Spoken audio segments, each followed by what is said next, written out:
for having me. I want to thank you for the 5 minutes. I want to talk about 4 things. I want to talk about getting the county's fiscal house in order. I want to talk about jobs. I want to talk about how we get Metro to work, and I want to talk about how we do environmental protection in a better way. Ross talked a lot about what was wrong with King County. I agree with most of what he says. I think I agree with everything he says. The problem is, what do we do about it?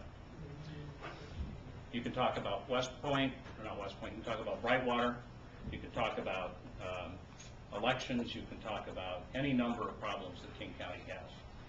But the first thing that they've got is a spending problem. In the last 5-6 years, spending in King County has gone up by 3 to 4 times what the rate of inflation has been.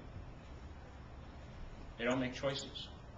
They're not spending the money they need to spend on delivering the basic services, and they're choosing to do more. And so the first thing I think we need to do is get back to the basics and do the things that we do, that we need to do, and do them well. And that's important not just because we need to do things well, not because they're important things to do, but because if we want to fix problems with the tax structure that Tim Eyman and others have given us, we have to have support from the public. And the public has to believe that King County can do its job and do it well before the public is going to give us any more money. Ross talked about that in the legislature. The legislature was really clear about what it thought about the quality of the management and the spending problems in King County. They're reflecting what the public thinks. And the county has the ability to go out today and ask for money. They could do it this fall if they wanted to. And they haven't, because I think they understand that the public would reject it. And I think that's a problem that we need to turn around. Second issue I want to talk about is jobs. We need to have a vibrant economy around here. We've done some really great things in the legislature.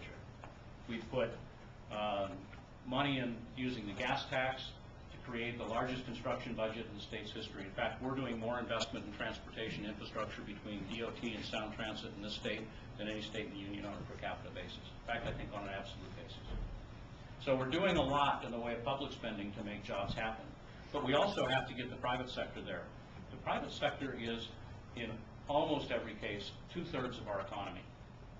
And they have to be able to work, and we have to be able to make people who bring jobs, who bring money into the region, believe this is a good place to do business. And I think the county can do a better job. One of the things that the county does a very bad job at is permitting.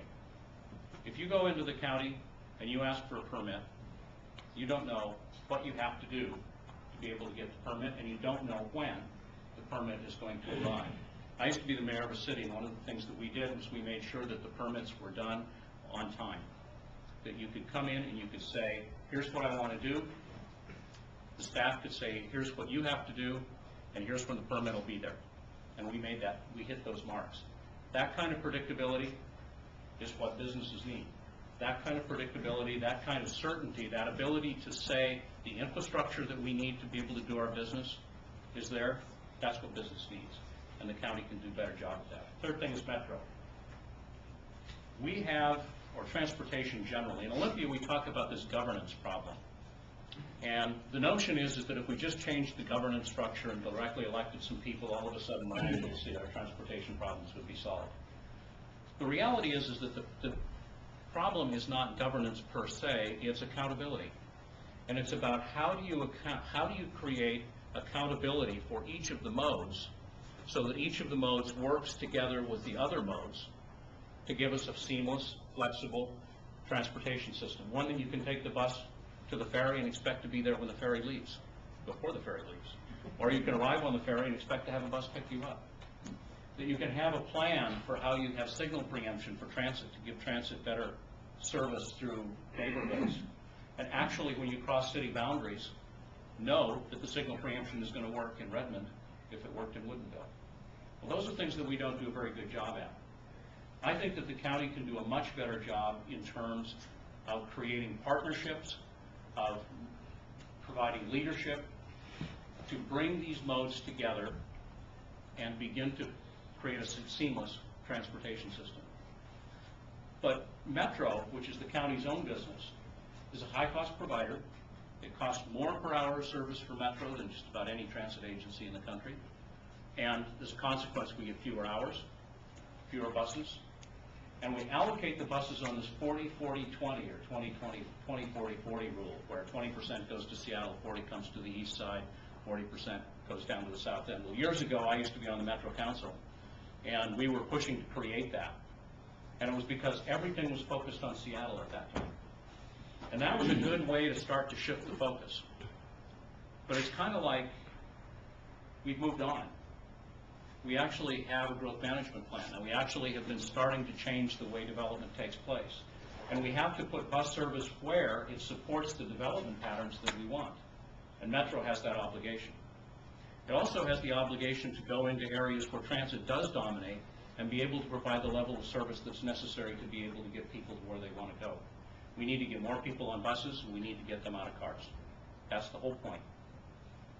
Fourth point, environment. We've been going down the same prescriptive path in doing environmental protection forever. Everything is in silos. We have 27 different agencies, I don't know if that's the right number, maybe it's higher, that do various kinds of regulation, and nobody talks to the other agencies. They're all in silos.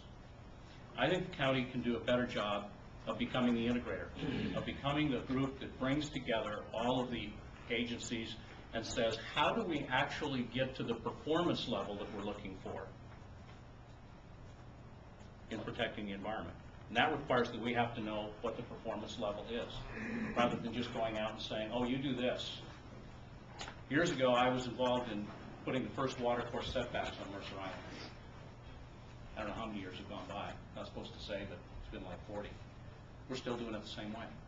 Do you know anything that in the last 40 years we haven't figured out how to do better? Well, environmental regulation is one of the things we haven't figured out how to do better, and I think the county can do better. I'm probably in my 5 minutes. I talked about the 4 things I wanted to talk about.